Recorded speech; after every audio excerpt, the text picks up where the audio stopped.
1절에서부터 7절까지 말씀을 보시겠습니다. 이사야서 45장 1절에서 7절까지 한 절씩 교독하시겠습니다. 여호와께서 그의 기름 부음을 받은 고레스에게 이같이 말씀하시되 내가 그의 오른손을 붙들고 그 앞에 열국을 항복하게 하며 내가 왕들의 허리를 풀어 그 앞에 문들을 열고 성문들이 닫히지 못하게 하리라. 내가 너보다 앞서가서 험한 곳을 평탄하게 하며 논문을 쳐서 부수며 새 빗장을 꺾고 내게 흑암 중에 보아와 은밀한 곳에 숨은 재물을 주어 내 이름을 부르는 자가 나 여호와 이스라엘의 하나님인 줄 네가 알게 하리라. 내가 나의 종 야곱 내가 택한 자 이스라엘을 위하여 내 이름을 불러 너는 나를 알지 못하였을지라도 내게 칭호를 주었노라. 나는 여호와라. 나 외에 다른 이가 없나니 나밖에 신이 없느니라. 너는 나를 알지 못하였을지라도 나는 네 길을 동일 것이요 해 뜨는 곳에서든지 지는 곳에서든지 밖에 다른 이가 없는 줄을 알게 하리라. 나는 여호와라. 다른 이가 없느니라. 7절 다 같이 나는 빛도 짓고 어둠도 창조하며 나는 평안도 짓고 환난도 창조하나니 나는 여호와라. 이 모든 일들을 행하는 자니라 하였노라. 아멘. 오늘도 축복하는 시간을 갖기를 원합니다. 8월이 당신에게 최고의 달이 될 줄 믿습니다. 8월이 당신에게 최고의 달이 될 줄 믿습니다. 아멘. 사랑하는 성도 여러분, 반갑습니다. 이 귀한 주일 아침에 이렇게 예배 자리에 나와 주셔서 참으로 감사합니다. 오늘 우리가 읽은 본문에는 특별한 인물이 한 사람 등장하고 있습니다. 바로 바사, 지금의 이란 땅에 대제국을 세운 고레스 대왕입니다. 그런데 이 고레스라는 이름이 성경에 처음 등장하는 시점이 참 놀랍습니다. 고레스가 실제로 태어나 나라를 세우기 전 200 몇십 년 전에 이사야 선지자를 통해서 그의 이름이 이미 성경에 기록되어 있었다라는 사실인 것입니다. 생각해 보십시오. 앞으로 태어날 사람의 이름이 성경에 미리 기록된 경우는 흔치 않습니다. 이삭이 그랬고요, 세례 요한이 그랬고, 예수님이 그러했습니다. 그런데 그것도 이스라엘 백성이 아닌 이방 나라의 왕, 그것도 아직 태어나지도 않는 이방 왕의 이름이 성경에 기록해 놓고 하나님께서 그를 어떻게 사용하실지, 그리고 그를 통해 하나님의 백성에게 어떤 은혜를 베푸실지까지 미리 적어 놓으신 것입니다. 참으로 드문 일이고 신기한 일입니다. 저는 고레스 왕이야말로 정말 복받은 사람이라고 생각합니다. 그런데 오늘 이 말씀을 통해서 우리가 함께 깨달았으면 하는 것이 있습니다. 그 복은 뭐냐? 고레스만의 것이 아니라 오늘 이 자리에 함께 계신 예배드리는 저와 여러분에게도 이미 주어져 있는 복이라는 사실인 것입니다. 우리는 흔히 복을 이야기할 때 눈에 보이는 것들로만 떠올리게 됩니다. 재물이 늘어나는 것, 자녀가 잘 되는 것, 그리고 사업이 형통한 것, 물론 그런 것들도 하나님이 주시는 귀한 복입니다. 그러나 성경이 오늘 우리에게 보여주는 복은 뭐냐? 조금 더 근본적인 것입니다. 바로 하나님이 나를 아신다는 것, 할렐루야. 그리고 하나님이 나를 부르셨다라는 것입니다. 이것을 먼저 깨닫지 못하면 아무리 많은 것을 가져도 마음에 진정한 평안이 찾아오지 않습니다. 반대로 이것을 깨닫는 사람은 가진 것이 적어도 감사하며 행복하게 살아갈 수가 있습니다. 오늘 말씀을 통해 우리가 이 복을 근본을 다시 한번 붙잡는 시간이 되시기를 주님의 이름으로 축원드립니다. 첫째로 하나님은 나를 아신다라는 것입니다. 세계 60억이 넘는 인구가 있는데 하나님은 나를 아신다라는 것입니다. 1절 말씀을 보면은 하나님께서는 고레스를 가리켜 그의 기름 부음을 받은 자라 이렇게 부르십니다. 기름 부음은 뭐냐? 하나님께서 특별히 택하여 세우는 사람에게 붙는 표현입니다. 그래서 그 대상이 이스라엘 백성이 아니라 이방 나라의 왕이라는 점이 참 특별하다라는 것입니다. 고레스는 바벨론을 무너뜨리고 페르시아 제국을 세운 왕입니다. 바벨론은 바로 남유다를 멸망시키고 이스라엘 백성을 포로로 끌고 간 나라였습니다. 그런데 그 바벨론을 무너뜨린 고레스 왕이 되고자마자 제일 먼저 한 일이 무엇입니까? 포로로 잡혀있던 유대인들을 예루살렘으로 돌려보내고 성전을 다시 짓게 하고 심지어 바벨론이 빼앗아갔던 성전의 귀한 그릇들까지 돌려주게 한 것입니다. 에스라서를 보면은 고레스는 이렇게 고백합니다. 하늘의 하나님 여호와께서 세상 만국을 내게 주셨고 나에게 명령하여 유다 예루살렘의 성전을 건축하라 하셨다 그랬습니다. 한 나라를 정복하면 그 백성과 재물은 전리품이 되는 것입니다. 그것을 그냥 돌려보낸다라는 것은 결코 쉬운 일이 아닌 것입니다. 그런데 고레스는 그렇게 했다라는 것입니다. 왜 그럴 수 있었을까요? 3절 말씀처럼 하나님께서는 그에게 흑암 중에 보화와 은밀한 곳에 숨은 재물까지 주시며 내 이름을 부르는 자가 나 여호와인 줄을 네가 알게 하리라 이렇게 말씀하셨어요.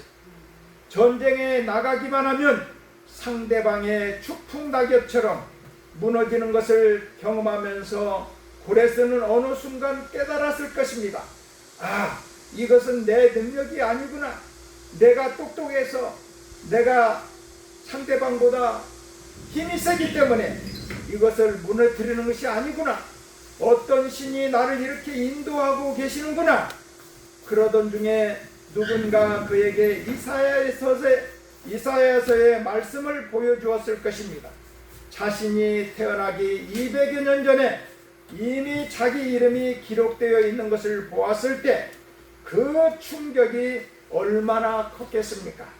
그래서 고레스는 배화교 곧 불을 섬기는 종교가 국교였던 페르시아 제국의 왕이었음에도 불구하고 하늘 아래 땅 위에 여호와가 유일한 하나님이시라고 담대하게 고백했던 것입니다. 사랑하는 성도 여러분, 하나님이 고레스를 아신 것처럼 하나님은 우리도 아신다라는 것입니다. 어머니 아버지를 만나서 내가 몇 번째 딸로 몇 번째 아들로 태어날 것이라는 것을 하나님은 아시고, 이 하나님께서는 창세전 곧 이 세상 만물을 창조하시기도 전에 이미 우리를 알고 계셨다라는 말입니다. 정말 놀랍지 않아요? 과거와 현재와 미래를 다 아시는 하나님께서 저와 여러분의 존재를 이미 알고 계셨고 우리의 이름을 알고 계셨다라는 것입니다. 그리고 그 하나님께서 우리를 21세기 지금 대한민국 땅에 태어나게 하셨던 것입니다. 지금도 이 지구촌 어딘가에는 예수님의 이름을 한 번도 들어보지 못한 채 살아가는 사람들이 많이 있습니다. 그런데 하나님께서는 우리를 아시고 때가 참에 우리의 손을 붙들어 하나님 앞으로 불러내신 것입니다. 이것이 얼마나 큰 은혜인지 몰라요. 이런 은혜를 받은 사람은 먼저 마음이 좋아져야 합니다. 마음이 좋은 사람이라야 좋은 생각이 나고 좋은 말이 나오고 좋은 삶이 나오는 법입니다. 예전에 가수 윤도현이라는 사람이 있는데 이 사람은 암 진단을 받았을 때의 이야기를 들은 적이 있습니다. 고속도로에서 병원에 전화를 받고 심적으로 큰 충격을 받았지만 평소에 붙들고 있던 말씀을 의지해 두려워하지 않고 평안한 마음으로 치료를 받았고 결국은 건강을 회복했다라고 말하고 있습니다. 그는 그 일을 겪은 뒤에 더욱 온전히 하나님의 뜻대로 살려고 몸부림치며 살아간다라고 말하고 있습니다. 하나님이 나를 아시고 나를 붙들고 계신다는 확신이 있는 사람은 어떤 어려움 앞에서도 웃을 준비가 되어 있는 사람으로 살아갈 수가 있는 것입니다. 둘째로 받은 복은 나만을 위하여 사용하라고 주신 것이 아닙니다. 2절 말씀을 보세요. 내가 너보다 앞서가서 험한 곳을 평탄하게 하며 논문을 쳐서 부수며 쇠빗장을 꺾고 하나님께서 다윗이나 모세보다 앞서가셔서 길을 여셨다는 말씀은 성경에 여러 번 나옵니다. 그런데 이방 나라의 왕인 고레스보다 하나님이 먼저 앞서가셔서 험한 길을 평탄하게 하신다는 것은 참으로 놀라운 일입니다. 로마 제국의 콘스탄티 황제 이야기가 떠오릅니다. 로마는 원래 여러 신을 섬기던 나라였지만 콘스탄티는 기독교를 국교로 공인한 황제로 알려져 있습니다. 전해지는 이야기로는 믿음이 좋았던 그의 어머니가 늘 아들을 위해 기도했는데 나라의 운명이 걸린 중요한 전쟁을 앞두고 콘스탄틴이 꿈에 십자가 깃발을 보았다고 합니다. 그 깃발을 앞세우고 전쟁에 나갔다가 예상 밖의 큰 승리를 거두자 그는 살아계신 하나님을 인정하게 되었다라고 말하고 있습니다. 이방의 통치자라 할지라도 하나님께서 마음을 여시면 진리를 인정하게 되는 것입니다. 고레스도 마찬가지입니다. 전쟁이 너무 쉽게 풀리는 것을 보며 그는 분명히 느꼈을 것입니다. 이것은 내 힘으로 아니구나. 누군가 나를 도와주고 계시는구나 라는 것을 깨달았다라는 것입니다. 그런데 여기서 중요한 대목이 4절과 7절입니다. 내가 나의 종 야곱 내가 택한 자 이스라엘 곧 너를 위하여 너의 이름을 불러 그리고 나는 이 모든 일들을 행하는 자니라. 하나님께서 고레스를 제국의 왕으로 세우신 이유가 무엇입니까? 고레스 한 사람이 잘 먹고 잘 살게 하시려는 것이 아니었습니다. 할렐루야. 저와 여러분들을 주님 앞으로 돌아오게 하고 주님의 자녀로 삼아주신 것은 우리만 잘 먹고 잘 살으라고 우리만 구원받으라고 구원시킨 것이 아닌 것입니다. 하나님의 백성 이스라엘을 위해서였습니다.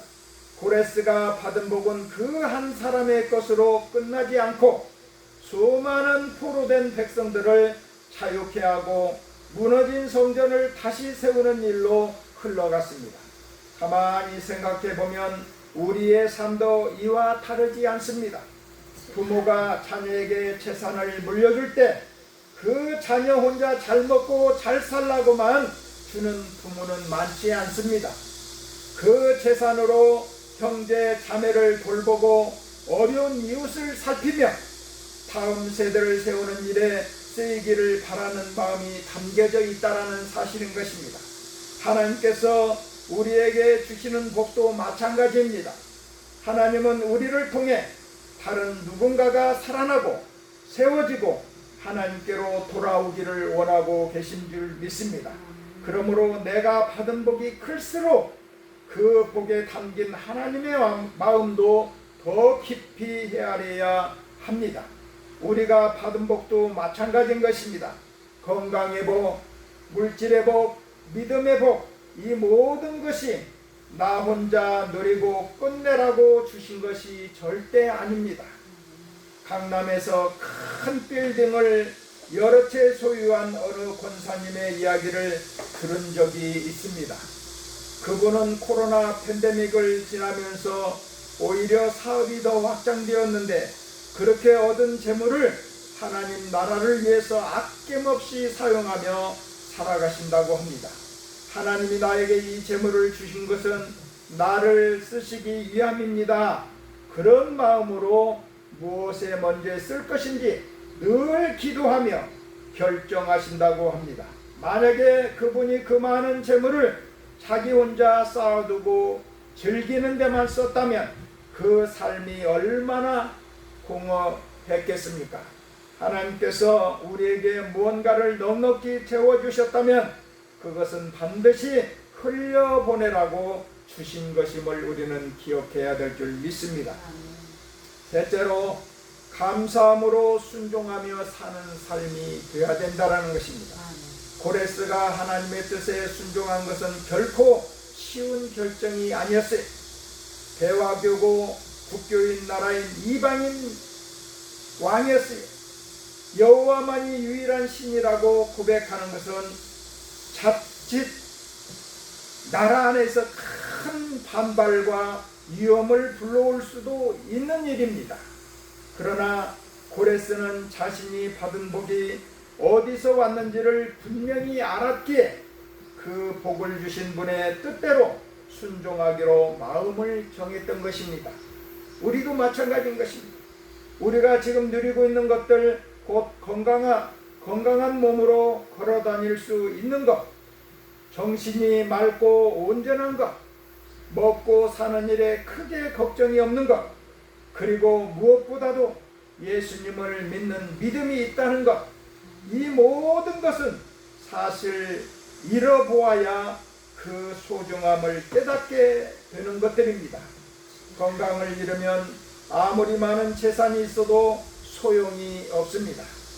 지금 우리가 누리고 있는 이 평범한 하루하루가 사실은 더할 나위 없는 하나님의 큰 축복이라는 사실을 잊지 말아야 될 것입니다. 사실 우리는 매일매일 스마트폰을 충전하며 사용하고 있습니다. 충전이 다 되었다고 해서 스마트폰을 서랍 속에 넣어두고 쓰지 않는 사람은 없을 것입니다. 충전은 쓰기 위해서 하는 것입니다. 할렐루야. 우리 신앙생활도 마찬가지입니다. 예배드리고 기도하며 은혜를 채우는 것은 그 채워진 은혜를 가지고 삶의 자리에서 쓰임받기 위함인 것입니다. 은혜만 받고 쓰임받는 자리로 나아가지 않는다면, 스마트폰을 충전하고 스마트폰을 서랍 속에 넣어버린다면 그것은 마치 충전만 하고 한 번도 사용하지 않는 스마트폰과 같다 그랬어요. 하나님이 채워주신 은혜를 가지고 이번 한 주간도 내가 있는 자리에서 어떻게 쓰임받을지를 구체적으로 생각해 보시기를 바랍니다. 그렇다면 우리는 이 은혜를 받은 자로서 어떻게 살아가야 되겠습니까?